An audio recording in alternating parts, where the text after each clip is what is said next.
All right, hello again, ladies and genitals. Welcome on back to the Splash Zone. I am your host with the most splash, and welcome to what I'm going to be calling a beginner's guide to Phasmophobia. And this is part 0. And what this part is going to be mainly for is getting you ready for your first contract to take on your first house, your first ghost, and hopefully your first win. The reason I decided to do something like this was just because, as someone that has about like 50 or so hours, and you can see that I'm level 240 here.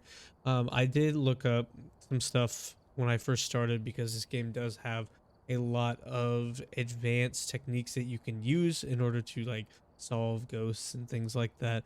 But just getting the basics down, I feel like is super important, and to be actually prepared whenever you first start. So this is kind of the start of that. The way that this guide is going to work is we are going to be going through the main 3 difficulties, those being amateur, intermediate, as well as professional. We're going to save nightmare. I think I may just do like a whole nightmare series on its own, because I will be doing these solo, which is something that's a little bit more new to me. So while I do understand a lot of the main aspects of the game, like how to solve the ghosts, ghost hunts, everything like that, and that's why I'm here to explain it to you. I also wanted to kind of push myself outside of my comfort zone and play some solo games, and I thought this would be a perfect way to do it. So what maps are we going to cover? If you just loaded in and you've selected single player, multiplayer, the training, whatever, the training is going to put you in Tanglewood, and that is where we're going to start. But if you want to start tackling things on your own, I highly recommend that you start with Tanglewood or any of the small maps, and that's what we'll be covering in this small beginner's guide. I say small, but it's probably going to be pretty extensive. So we're going to be going through all 3 difficulties on Tanglewood, Edgefield, Ridgeview, Grafton, Willow, Woodland, Sunny Meadows Restricted, and Bleasdale, which I think this is still the biggest of the small maps. To my understanding, I don't know about Sunny Meadows Restricted. That might be now, but that's what we're gonna do. We're gonna start probably amateur, all of them, and then we're gonna knock it up a notch, go intermediate, and there's not really too much of a difference as you go up in difficulty, other than things like the setup time or like the hunt duration. It'll be barely noticeable once you get comfortable enough. So now that you've chosen where you want to start, which, for example, let's say we start on Tanglewood, you need to know what to bring. Now, in order to know what to bring, you need to know exactly why you're bringing it. And if you don't entirely know the premise of Phasmophobia, I'll give it a brief explanation. So you'll go into one of these houses and you'll have a list of equipment that you'll have brought. This is what the game defaults you with, because all of these are essential in finding the ghost. Now, to find the ghost, you'll be looking for pieces of evidence. As you can see, we have 7 pieces of evidence, those being EMF level 5, fingerprints, ghost writing, freezing temperatures, dots projector, ghost orb, and spirit box. So if you kind of look at this list, you'll see a few things that kind of match the names. EMF reader is for finding EMF level 5. Dots projector is for finding the dots projector evidence. Ghost writing book for finding the ghost writing evidence, so on and so forth. Now the ones that aren't necessarily explained, although you could go in and like look at it, you'll need a video camera to look for ghost orbs, which are these little white orbs that you can find when looking in a camera's night vision.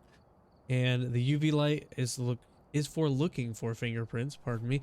Ghosts will touch the environment, whether it's windows, doors, light switches, and a UV light, and point out their little fingies, if they do have them. That is based on the ghost. And you'll see as you cross off pieces of evidence, some ghosts will be grayed out. That means that it is not possible to have these ghosts based on the evidence that you have found. You can also cross out evidence and do the vice versa. So that means if it's not dots, that means it cannot be any of these ghosts that are grayed out, and we are left with another selection. The goal is to find 3 pieces of evidence that will usually give you your ghost in question.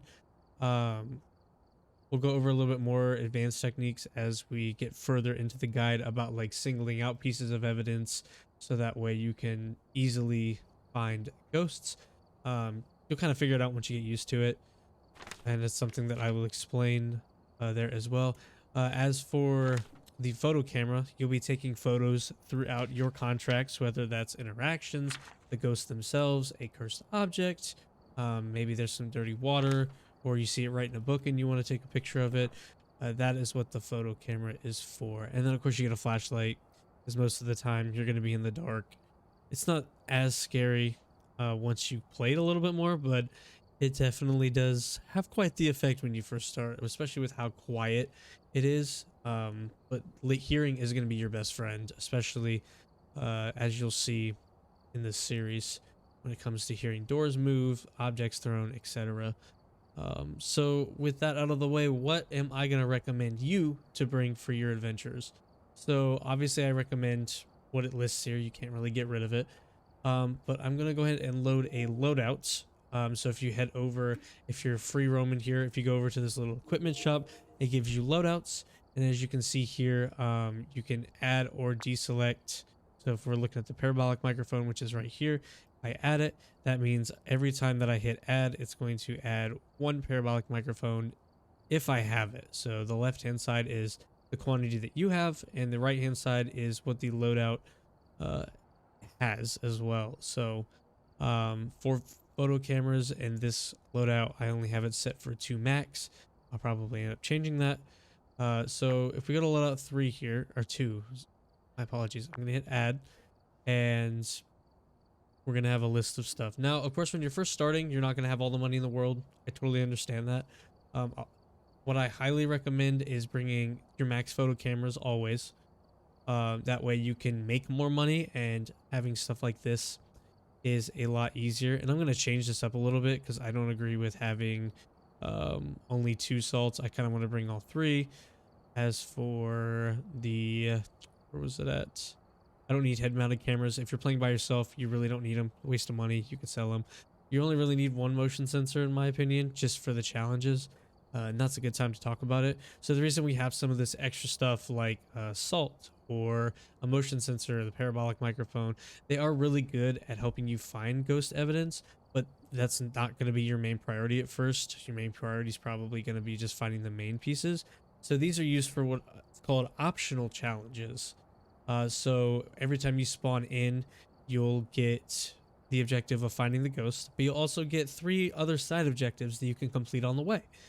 These are things like get the ghost to step in salt, have it blow out a candle, get a ghost photo, detect evidence with an EMF, hear it with the parabolic microphone, a bunch of smudging objectives like cleansing the area or if it's chasing somebody. And I think that's all the ones I can think of off the top of my head, but that's why we're bringing those. So we're going to bring an extra video camera. So this is only going to be 2 when we actually start the series. And I will make that known before we hop into Tanglewood. So I'm only going to bring 2 of those. I highly recommend you bring 2 dots projectors. Dots and ghostwriting, in my opinion, is some of the harder evidences to find.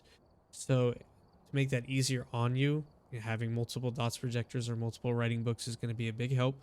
You only really need 1 EMF reader unless you want to, and you can kind of place it in different areas around your ghost room or your house to pick up on activity, but that again, that's kind of a more advanced tactic.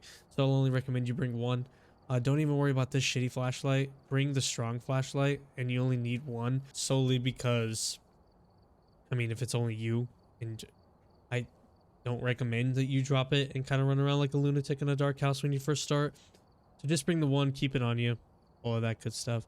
You only really need 1 spirit box and 1 UV light.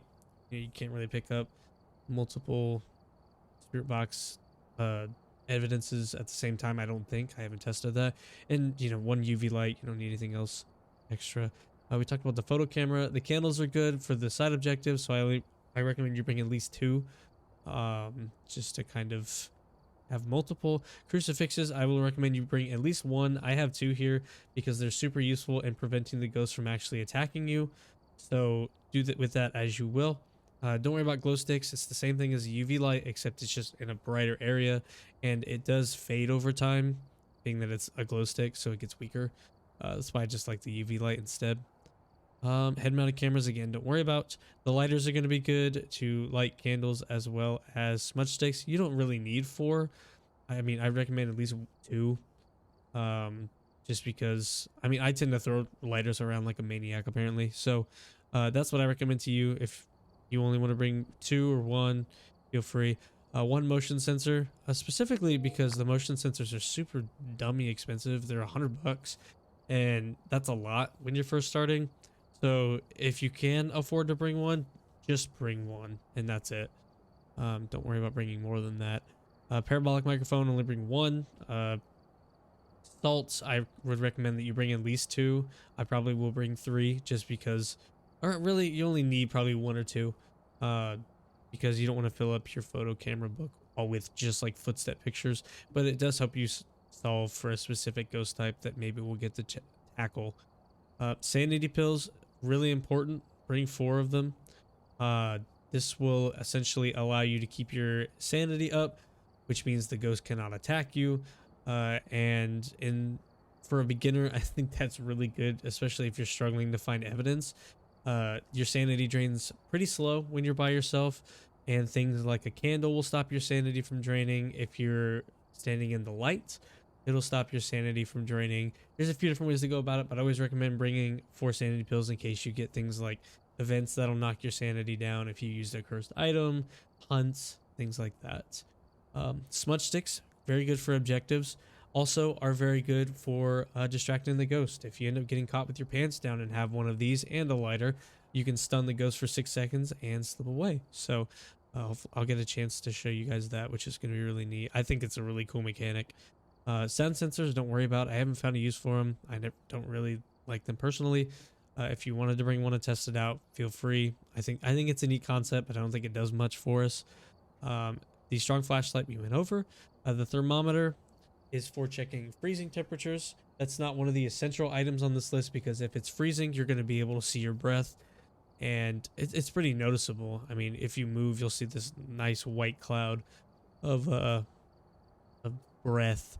So I just recommend bringing a thermometer, so that way, even if it's not freezing, you'll still know where the ghost room is, because it will be very cold. Regardless of if it's a ghost with that evidence or not, it will always be very cold. So I recommend you bring that. And then the tripods are for the video cameras.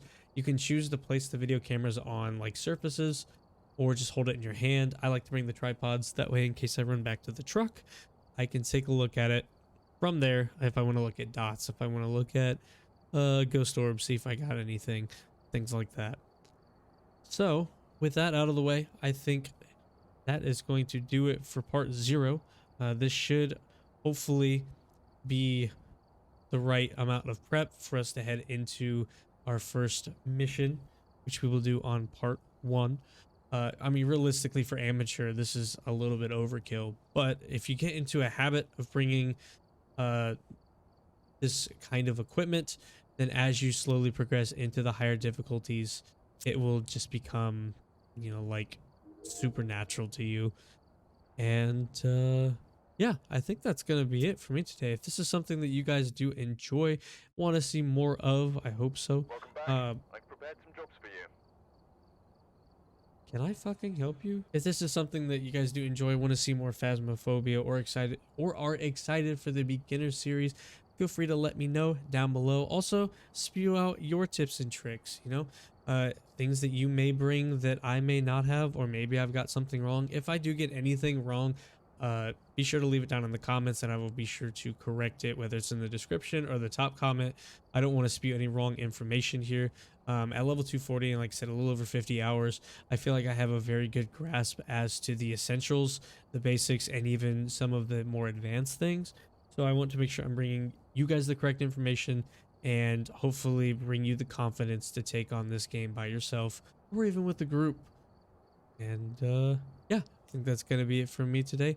You guys have a good one, and I will see you in part 1. Peace.